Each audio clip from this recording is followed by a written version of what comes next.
So actually, my work wasn't the first one to show the superior calculating capacity of quantum computers. Dan Simon had an algorithm for a problem that he had invented that shows that quantum computers were faster. But this was a problem that nobody really cared about.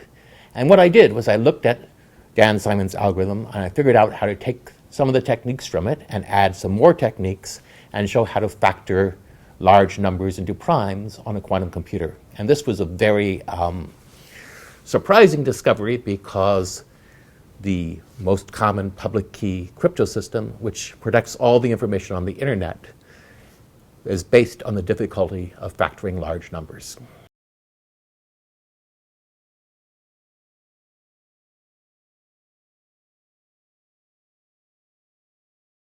When I first announced the factoring algorithm, everyone thought it was a great algorithm and showed something very interesting about quantum mechanics, but they thought it would never be practical because you couldn't correct errors on a quantum computers because the principles of quantum mechanics say that as soon as you try to measure a quantum system, you disturb it.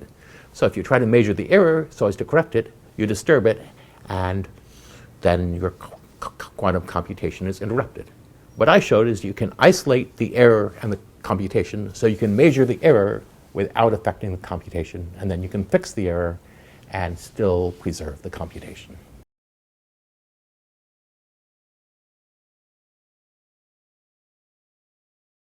There are lots of different potential applications. I think the most promising one right now is that quantum computers can tell us something about quantum mechanics.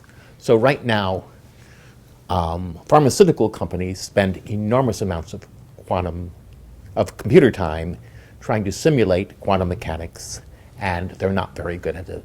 And this is because they're trying to simulate quantum mechanics on classical computers, which is, very time-consuming. So if you had quantum computers, they could simulate it much faster, and then maybe they could discover drugs better or discover various molecular processes that are going on in chemical reactions and manipulate them much better. So that could really give us a lot of benefit for mankind.